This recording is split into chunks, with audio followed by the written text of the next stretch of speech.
మన జగన్మోహన్ రెడ్డి సార్ని కలవడం జరిగింది. చాలామంది ఎక్స్ఎమ్మెల్యేస్ అందరూ కూడా కలిసి సార్ని కూడా మనం అందరూ కూడా కలిసినాం. డెఫినెట్గా చాలా విశ్వసనీయతో చాలా క్రెడిబిలిటీతో 2019 నుంచి 2024 వరకు అయితే ప్రతి ఒక్కరికి అర్హత ఉండే వాళ్ళందరికీ కూడా మంచిది చేసిన ప్రభుత్వం మనది. ప్రజలందరూ గుండెల్లో కూడా జగనన్న ఎప్పుడు చిరస్థాయిగానే ఉంటారు. ముగ్గురు కలిసి వచ్చినా కూడా జనసేన, బీజేపీ, టీడీపీ వాళ్ళందరూ కలిసి వచ్చినా కూడా ఈరోజు 40% ఆఫ్ ఓట్స్ మన వైపే ఉంది అంటే definitely we will bounce back once again. But ఎప్పుడైనా అధికారంలో ఉన్నప్పుడు ప్రజలకి మంచిది చేసిన తృప్తి ఖచ్చితంగా మనకుంది.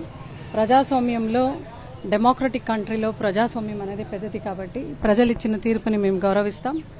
చంద్రబాబు నాయుడు గారు అయితే ఏదైతే హామీ ఇచ్చినారో, కూటమి ఏదైతే హామీ ఇచ్చినారో అవన్నీ కూడా వాళ్ళు అమలు చేసి తీరాల్సిండేది. ఎందుకంటే క్రెడిబిలిటీ లేక వాళ్ళు చెప్పిన మాట నిజంగా అది ఎంతవరకు నిలబడుతుంది అనేది మనము వేచి చూస్తాం. ఒకరికి అమ్మఒడి ఇస్తే ఆయన మాట్లాడినారు, కమెంట్ చేసినారు. ఈరోజు ఆయన ఇంట్లో ఉండే వాళ్ళందరికీ కూడా ఇస్తానని చెప్పినారు.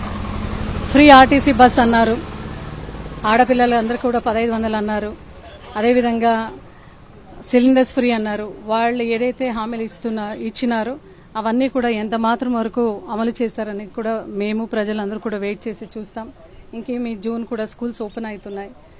అదేవిధంగా వైఎస్ఆర్సీపీ కార్యకర్తలు రాష్ట్ర వ్యాప్తంగా కూడా ధైర్యంగా ఉండాల్సిందిగా కోరుతున్నాం. ఎందుకంటే జగన్మోహన్ రెడ్డి గారి దగ్గర నీతి నిజాయితీ ఉంది కాబట్టి టీడీపీ వాళ్ళు ఎంత దాడి చేసినా, ఎన్ని కుట్రలు పండినా కూడా ఒరిగేదైతే ఏదీ లేదు.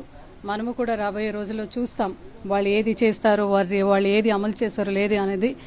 నిజాలు అయితే ఇంకా 2-3 నెలల్లోనే బయటకు వస్తుంది. కాబట్టి డెఫినెట్లీ ఈ ప్రజాస్వామ్యంలో మళ్ళా ప్రజాస్వామ్యం ఇచ్చిన తీర్పులో కూర్చున్నాం. బట్ జగన్మోహన్ రెడ్డి గారిని అయితే ప్రజలందరూ కూడా ఇంకా వెరీ షార్ట్లీనే మళ్ళీ గుర్తు చేసుకుంటారు. ఎందుకంటే ఆయన చేసిన క్రెడిబిలిటీ, ఆయన చేసిన డెవలప్మెంట్, అదేవిధంగా ఆయన ఇచ్చిన ప్రతి సంక్షేమ పథకాలు మళ్ళీ ప్రజలందరూ కూడా గుర్తుపెట్టుకునే రోజు వస్తుంది అని కూడా అందరినీ కూడా కార్యకర్తలందరినీ కూడా ధైర్యంగా ఉండే చెబుతూ నమస్తే.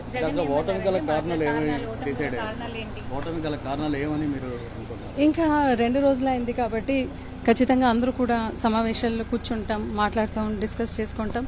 అతి త్వరలోనే దాని గురించి కూడా పరిశీలిస్తాం. అండ్ ఎక్కడెక్కడ ఇంకా మనదైతే ఇంకెక్కడ సెటరేట్ చేసుకోవాలనేది ఉందో అక్కడ కూడా అంతా సెటరేట్ చేసుకుని definitely we will go forward.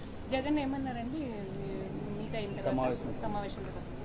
లేదు సార్, చాలా బాగా మాట్లాడినారు. వచ్చిన వాళ్ళు అందరితో కలిసినారు, బాగా మాట్లాడినారు. అండ్ డెఫినెట్లీ ఎక్కడ రెక్టిఫై చేసుకోవాలో చేసుకుంటూ ముందుకు వెళ్తామనే మాట అయితే అందరూ కూడా డిస్కస్ చేసుకున్నారు. రాష్ట్ర వ్యాప్తంగా మీ పార్టీ కార్యకర్తల మీద దాడులు జరుగుతున్నాయి, వారికి ఏ విధంగా మీరు ధైర్యం చెప్పబోతున్నారు? రాష్ట్ర వ్యాప్తంగా దాడి ఏదైతే అంటే మనము కూడా 2019లో పవర్కి వచ్చినప్పుడు ఎవరిని కూడా ఇబ్బంది పెట్టలేదు.